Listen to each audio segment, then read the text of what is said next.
میں کافی دنوں سے یہ دیکھ رہی ہوں کہ کچھ پاکستانی ملحدین ہیں جو یہ کلیم کر رہے ہیں کہ لاجیکل ریزننگ کی بیسس پر ہمیں اسلام میں بھی بہت سارے کانٹرڈکشنز نظر آتے ہیں. تو جب ان کی باتیں سنی تو ان میں سے زیادہ تر رچرڈ ڈاکنز جو کہ ایک ملحد ہیں ان کو فالو کر رہے ہیں. تو میں نے ان کی کتاب کا مطالعہ کرنا شروع کیا تو مجھے پتہ چلا کہ رچرڈ ڈاکنز صاحب جو ہیں انہوں نے سائنس کو ایک بیلیف کی طرح پیش کیا ہے، جبکہ ہم سب جانتے ہیں کہ science is just a study of nature and natural processes, جہاں ڈفرینٹ لوگ اپنے نظریات پیش کرتے ہیں اور جب وہ پروو ہو جاتے ہیں ود ایویڈنس تو پھر اس کو ایک فیکٹ مان لیا جاتا ہے. اچھا جی، جب مجھے یہ پتہ چلا تو میں نے ان کی کتاب کا مطالعہ کرنا شروع کیا اور پہلے ہی صفحے سے کچھ بہت ساری اللاجیکل باتیں اور کانٹرڈکشنز ہیں. اور جب میں نے یہ کتاب نہیں پڑھی تھی تو میں یہ سمجھتی تھی کہ شاید انہوں نے شروع سے لے کے آخر تک اپنی پوری بک کوئی لاجیکل یا سائنٹیفک ریزننگ سے جو ہے وہ بھری ہوئی ہوگی، مگر میں حیران رہ گئی جب میں نے ان کی کتاب کھولی تو اس میں میں نے دیکھا کہ جو رچرڈ صاحب ہیں انہوں نے لوگوں کو دیکھ کر مذہب کے بارے میں کتاب چھاپ دی پوری کی پوری. ٹھیک ہے،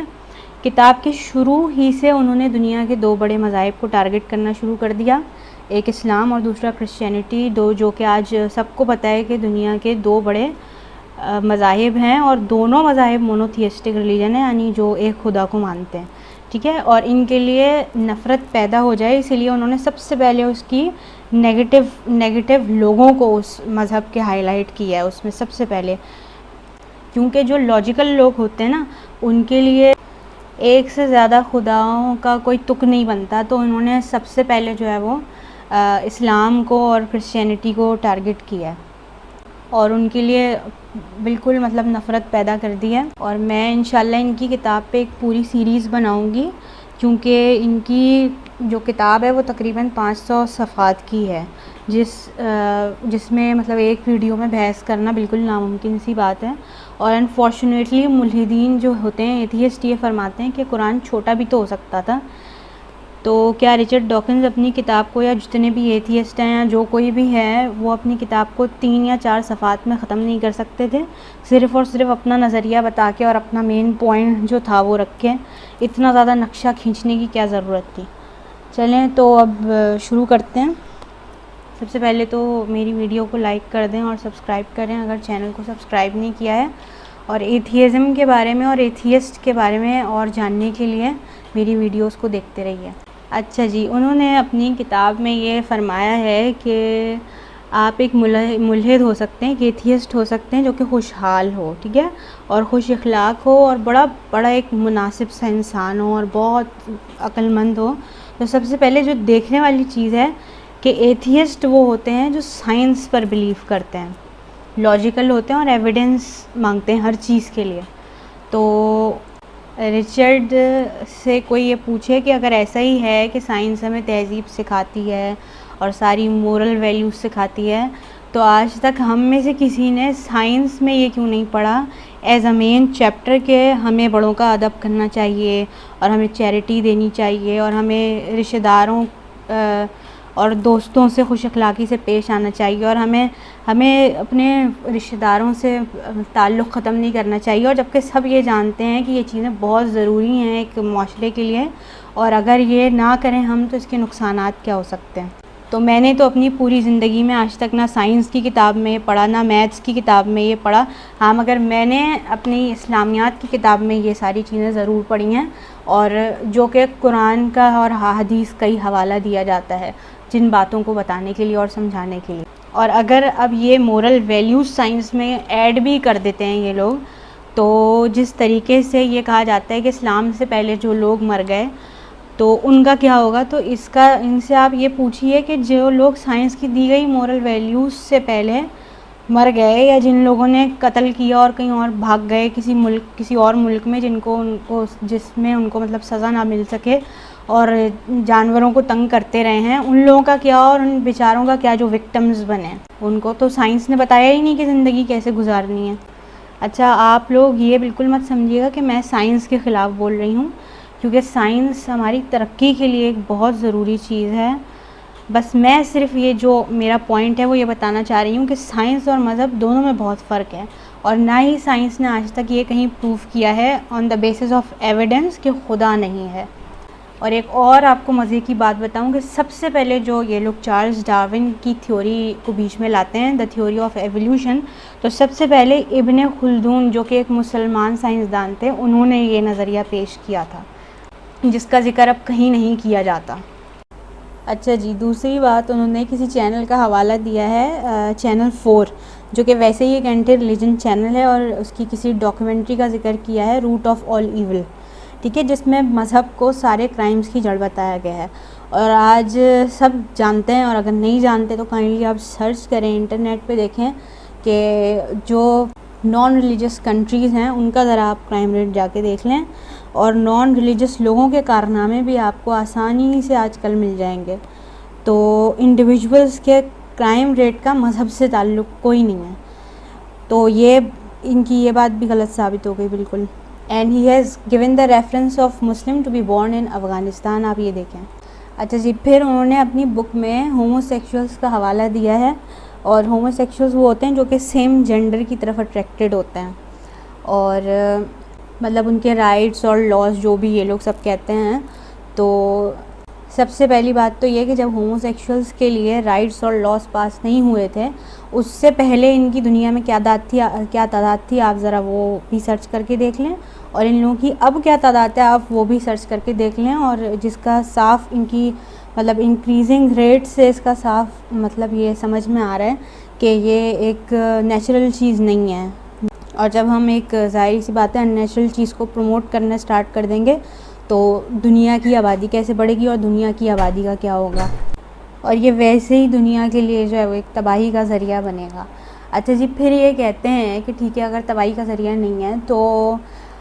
اس میں مطلب یہ تباہی کا ذریعہ نہیں ہے، اور اس میں آپ کے اللہ میاں کا کیا کمال ہے کہ وہ صرف ایک آدمی اور عورت سے ہی مطلب ان کو ہی صاحب اولاد کر سکتے ہیں، اور مطلب سیم جینڈر کے لوگوں کو صاحب اولاد نہیں کر سکتے، یہ ان کا کلیم تھا۔ مگر ہماری سائنس نے تو اتنی ترقی کر لی ہے کہ ہومو سیکشولس کو بھی جو ہے وہ اولاد دے سکتی ہے اور صاحب اولاد بنا سکتی ہے، مگر اسی پروسیجر کے تھرو جو ایمبریولوجی کا ہوتا ہے۔ تو بھائی یہی تو بات ہے نا، یہی تو بات ہے کہ آپ کی اگر سائنس جو ہے وہ ایمبریولوجی کے پروسیجر کو بدل کے دکھائے، اگر جس کو بھی وہ صاحب اولاد بنا سکتی ہے، مگر یہ بدل کے دکھائے کہ اس کا پروسیجر ہی چینج ہو جائے، اس کے اسٹیپس جو ہوتے ہیں وہ چینج ہو جائیں، تو یہی تو ساری بات ہے، اس میں سائنس کا کیا کمال ہے؟ یہ تو پھر آپ کہیں گے کہ یہ نیچرل سلیکشن ہے، اور نیچر ہے تو بھائی وہ نیچر کیا ہے، یہ نیچرل سلیکشن کیا ہے؟ وہ تو وہی چیزیں ہیں جو اسٹیپس ہمیں اللہ تعالیٰ نے بتائے ہیں۔ اور ایک بونگی اور جو رچرڈ صاحب نے ماری ہے کہ اگر کوئی مذہبی انسان ان کی کتاب کو یہ پڑھے گا تو جب وہ بند کرے گا ان کی کتاب تو وہ ایتھیسٹ ہو چکا ہوگا۔ اب جیسے لوگ دین پہ کلیم کرتے ہیں کہ تھکے چھوڑتا ہے فیوچر کے، کوئی سا بھی دین ہو، اور وہ چیز صحیح ثابت ہو جاتی ہے، تو اسی طرح سے بالکل انہوں نے بھی یہاں پہ چانس مارا ہے کہ ہو سکتا ہے کہ ان کی بات جو انہوں نے کی ہے یہاں پہ اس سے جو ہے وہ کسی کے ذہن پہ اثر ہو جائے۔ اچھا جی، لیکن یہ ہو سکتا ہے ہاں کہ جو ان کی باتیں ہیں وہ ان لاجیکل مذاہب کے لیے بالکل صحیح ثابت ہوں، مگر الحمدللہ میرے عقیدے کو کوئی ان کی نہ تو بک سے فرق پڑا ہے، کسی بھی چیز سے کوئی فرق نہیں پڑا، جو بھی ایتھیسٹ کلیم کرتے ہیں یا کوئی بھی ان کی بکس جو بھی ہیں وہ پڑھ کے یا ویڈیوز دیکھ کے، الحمدللہ۔ اور جو انسان قرآن کو پڑھتا ہوگا نا اپنی زبان میں سمجھ کے، اس کے اوپر پڑھے گا بھی نہیں، کیونکہ جب وہ ان کی بکس وغیرہ پڑھ کے قرآن مجید کی طرف واپس جائے گا تو اس کو انشاءاللہ سارے کے سارے جواب مل جائیں گے جو بھی اعتراضات ہیں۔ اور ان صاحب کا ایک اور فرمان ہے کہ اگر آپ کی تربیت یا آپ کا عقیدہ ایسا نہیں ہے جو بچپن سے ہی فریب ہو، یعنی مطلب آپ کے اندر اس کو گھسایا گیا ہو، جس کا انہوں نے ریزن یہ پیش کیا تھا کہ انسان اپنے پیرنٹس کے ریلیجن پہ ہوتا ہے، تو اس سے تو صاف یہ بھی پتہ چلتا ہے کہ ایتھیسٹ اور موسٹلی مطلب جو بھی ایتھیسٹ ہوتے ہیں وہ موسٹلی اپنے ماں باپ کے ایگنوسٹک تھیسٹ یا ایتھیسٹ ہونے کی وجہ سے ہوتے ہیں، یا پھر ایسے مسلمان یا ان کے پیرنٹس جو کہ دینی نہیں ہوتے ان کے بچے ایتھیسٹ بنتے ہیں۔ لاجک کا اتنا عمل دخل نہیں ہوتا ان کا، نہ ہی ان تک صحیح دین پہنچا ہوتا ہے، اور یہ بات بالکل صحیح ہے، بالکل ایگری کرتی ہوں ان کی بات سے، بالکل سچی بات ہے۔ اچھا جی، اب یہاں پہ ان کا چیپٹر شروع ہوتا ہے. یہ تو ہو گیا ان کا انٹروڈکشن ان کی بک کا اور جو بھی ان کے ویوز تھے. اب ان کا شروع ہوتا ہے پہلا چیپٹر، اے ڈیپلی ریلیجیس نان بلیور. ٹھیک ہے، یہ پورا چیپٹر انہوں نے آئنسٹائن کے اوپر رکھ کے لکھا ہوا ہے. زیادہ تر ان کی کتاب میں جو ہے وہ دوسروں کے حوالے ہیں، روسل اسٹیپورٹ، ریفیوزل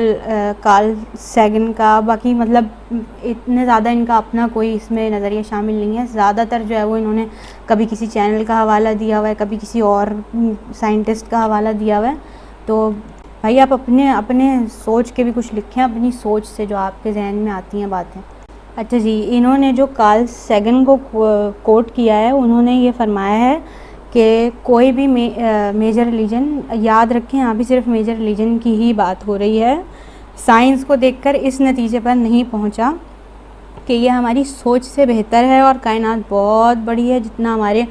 یعنی مذاہب کے انبیاء جو بھی آئے انہوں نے بتایا اس سے بہت بڑی ہے، بہت فائن ہے، بہت پرفیکٹ ہے. بلکہ وہ یہ کہتے ہیں کہ نہیں نہیں نہیں، ہمارا خدا تو چھوٹا سا ہے اور ہم اس کو ویسے ہی دیکھنا چاہتے ہیں اور اسی مطلب دنیا میں رہنا چاہتے ہیں اور اسی ڈیلیوژن میں ہی رہنا چاہتے ہیں. اب آپ نے اگر قرآن کو نہیں پڑھا ہے تو اس میں ہماری کیا غلطی ہے بھائی؟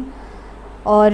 کنکلوژن آپ اس کو بغیر پڑھے ہوئے دے رہے ہیں اس بات کا کہ کوئی مذہب اس بات کو ماننے کے لیے تیار نہیں ہے. او بھائی پہلے تم پڑھ تو لو کہ اللہ کہہ کیا رہا ہے. اسلام نے صرف اس دنیا کی بات تھوڑی کی ہے کوئی جس میں ہم رہتے ہیں، یا کسی چھوٹے سے جزیرے کی، یا پھر یہ کہ اللہ تعالیٰ صرف اسی دنیا کا خدا ہے. کچھ کلیم کرنے سے پہلے کم سے کم یہ آیت تو پڑھ لیں. قرآن کی تو سب سے پہلی آیت ہی یہی کہہ رہی ہے الحمدللہ رب العالمین، all praise is for Allah Lord of all the worlds. all praise is for Allah Lord of all the worlds.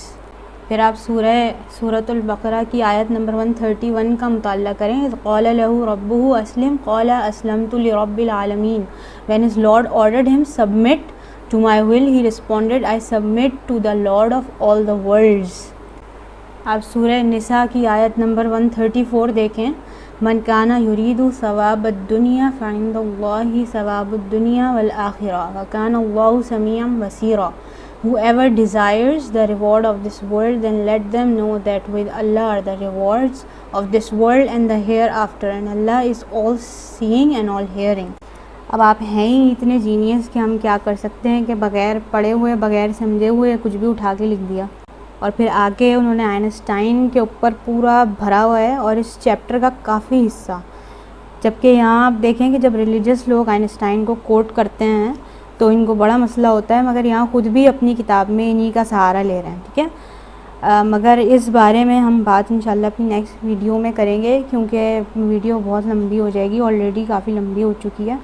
اچھا، اب ایک اور چیز جو یہ بولیں گے پاکستانی ملحدین کہ ان کو جو ہے وہ صحیح سے سمجھ نہیں آئی جو بھی رچرڈ ڈاکنز نے اپنی بک میں لکھا ہے. تو ان سے کوئی یہ پوچھے کہ آپ ویسے تو یہ بولتے ہیں کہ قرآن مجید کو سمجھنے کے لیے دل سے جو ہے وہ ہمیں عربک سیکھنی پڑے گی، تو کیا آپ نے ان کو نہیں بتایا تھا کہ جو سربراہ ہیں یعنی رچرڈ ڈاکنز کے